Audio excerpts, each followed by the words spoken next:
আল্লাহ নবীর দরবারে দুইজন মানুষ একসাথে কালিমা পড়ছে। এক ঘটনা শোনাই, হাদিস থেকে বলতে কয়জন মানুষ? নবী মুসলিম দুইজন মানুষ একসাথে কালিমা পড়েছে, একসাথে ঈমান আনছে, একসাথে জিহাদের ময়দানে গেছে, সব কিছু একসাথে করছে, মারা গেছে একসাথে, আবার ইসলাম গ্রহণ করছে একসাথে। আল্লাহ নবী দেখতেছে একজন মানুষ জান্নাতের একতলা উপরে আর একজন মানুষ জান্নাতের একতলা নিচে। সঙ্গে সঙ্গে ডাক দিয়ে বলে, এই আমার উম্মত, বলো তো তুমি একতলা উপরে কেন আর ও একতলা নিচে কেন? তোমরা তো একই সাথে যুদ্ধ করেছো, একই সাথে জিহাদ করেছো, একই সাথে বাজার করেছো, একই সাথে কালিমা পড়েছো, একই সাথে নামাজ পড়েছো, একই সাথে পর্দা করেছো, দুনিয়ার সমস্ত কাজ দুই বন্ধু একসাথে করেছো, কিন্তু দুই বন্ধু একতলা উপরে আর একতলা নিচে কেন? একজন বন্ধু ডাক দেয়া কয়, নিচের বন্ধু উপরে কলাকে ডাক দেয়া কয়, ওই মানুষটা একবার আল্লাহর প্রশংসা বেশি করছে। সুবহানাল্লাহ। প্রশংসা জিহ্বা দ্বারা, কি দ্বারা? জিহ্বা দ্বারা। জিহ্বা দ্বারা যদি কারো উপকার করতে না পারেন, অপকার করবেন না। জিহ্বাটা এমন এক জিনিস, এ মুসলমান ইমানদার আল্লাহর গোলামেরা গভীর মনোযোগ। দুই জিনিসের জিম্মাদারি। এক নম্বর জিনিস হলো জিহ্বার হেফাজত। জিহ্বা যদি কন্ট্রোল করতে পারেন সব ঠিক হয়ে যাবে। এ মুসলমান ইমানদার, একটা মানুষ জীবনে কখনো কোনো সময় নামাজ পড়ে নাই, রোজাও রাখে নাই, ঈমানও গ্রহণ করে নাই। নবী মুকাররম ডাক দিয়ে বলেন, ওই মানুষটা শুধু কালিমা পড়ছে, নব মুসলিম হয়েছে, কালিমা পড়ার পর এক সেকেন্ড সময় পায় নাই, সাথে সাথে মালাকুল মউত এসে তার জানটা নিয়ে চলে গেছে।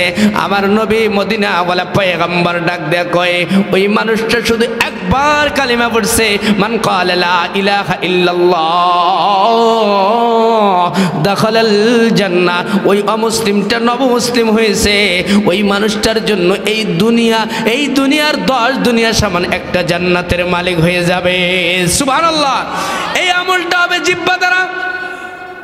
সেজন্য এ মুসলমান ইমানদারেরা, এ মা বোনেরা, আজকের মাহফিলের 2 নাম্বার মেসেজ হলো জিহ্বার হেফাজত। কিসের হেফাজত? কথা কম বলেন, অনার্থক কথা বলবেন না, চুপ থাকেন। 2 কাঁধে 2 ফেরেশতা আছে, নাম কি? হ্যাঁ, সবাই বলেন না, কি নাম? এটা ভুল তথ্য। কিরামান কাতিবিন ফেরেশতার নাম নয়। কিরামান কাতিবিন এটা কেউ আপনাদেরকে জানাইছে? 2 কাঁধে 2 ফেরেশতা আছে। কিরামান কাতিবিন শব্দের অর্থ হলো সম্মানিত লেখক। কি ফেরেশতার নাম বলেন না? 2 জিনিসের জিম্মাদারি গ্রহণ করতে হবে। 1 নম্বর জিনিস হলো জিহ্বা। কি? জিহ্বার কন্ট্রোল মারাত্মক জিনিস। আমাদের স্বৈরাচার প্রধানমন্ত্রী একটা কথার কারণে তার পদত্যাগ হয়েছে। কয়টা কথা? কি বলছে? যে আমি কি রাজাকার সন্তানদেরকে চাকরি দেব? এই কথা বলার কারণে কোন ভেজাল যে কুদে লাগছে। আল্লাহ কয়, কোন ভেজাল কুদে লাগাইয়া দেব, কোন মামলা কুদে লাগাইয়া দেব, এগুলো সব আমার পরিকল্পনা। এ বলছে 41 সাল 42 সাল যতদিন জীবন ততদিন আমি থাকব। আমার আল্লাহ বলেন, ওয়া মাকারু ওয়া মাকারাল্লাহ ওয়াল্লাহু খায়রুল মাকিরিন। আল্লাহু আকবার। তারাও পরিকল্পনা করে, আমার আল্লাহও পরিকল্পনা করে। আমার আল্লাহর পরিকল্পনা কত সুন্দর, আমার আল্লাহর পরিকল্পনা কত নিষ্ঠুর, কত সুন্দর, কত নির্ভেজাল। তাদের পরিকল্পনার শেষ আছে, আমার আল্লাহর পরিকল্পনার কোনো শেষ নাই। পালাবো না, পালাবো না, পালাবো না, কোথাও যাব না। এটা আমার দাদার দেশ, এটা আমার বাবার দেশ, এটা আমার বাবা করছে, ওটা আমার বাবা করছে। এই বুঝাইতে বুঝাইতে সব শেষ করে দিল। ইদানিং কয়েকদিন আগে একজন বীর মুক্তিযোদ্ধা সব ফাঁস করে দিয়েছে, মেজর ডালিম। মেজর লাইভ দেখেন নাই আপনারা? এগুলো তো আমরা ভুল ভুল তথ্য দিচ্ছি নাকি? এ মুসলমান ইমানদার, কত তথ্য যে আছে, কত কথা বলবো। পাগড়ির তলে অনেক কথা, কোনটা বলি আর কোনটা সরি। সারাঙ্গে ঘা মলম দেবো কোথায় বলেন? জিহ্বা। কি জিহ্বার কন্ট্রোল সব ঠিক, জিহ্বার কন্ট্রোল। আমার নবী বলেন দুইজন মানুষ, একজন মানুষ কালিমা পড়ে মুসলমান হয়েছে, ইদানিং কোনো কিছু করে নাই, মারা গেছে, কোনো কাজ করতে পারে নাই, নামাজও পড়তে পারে নাই, রোজাও রাখতে পারে নাই, জিহাদের ময়দানেও যেতে পারে নাই, শুধু কালিমা পড়ছে। মান ক্বালা লা ইলাহা ইল্লাল্লাহ দাখালাল জান্নাহ, দাখালাল জান্নাহ। শুধু কালিমা পড়ছে, পিছনের সব তামাম জিন্দেগির গুনাহ রব্বুল আলামিন মাফ করে দিছে। সুবহানাল্লাহ। মাফ করার ক্ষমতা আল্লাহর নাই?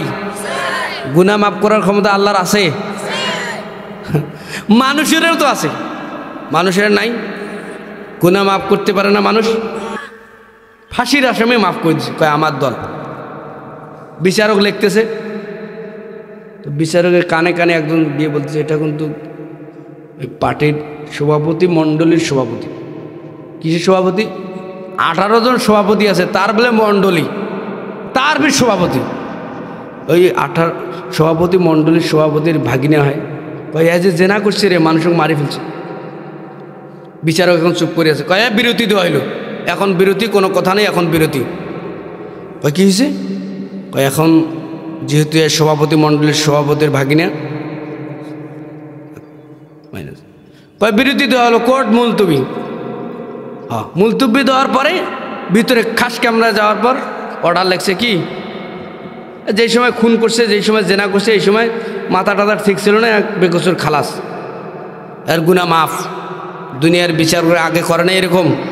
মানে নিজের দলের মানুষ সব কিছু শেষ করে দিছে। লিল্লাহি তাকবীর।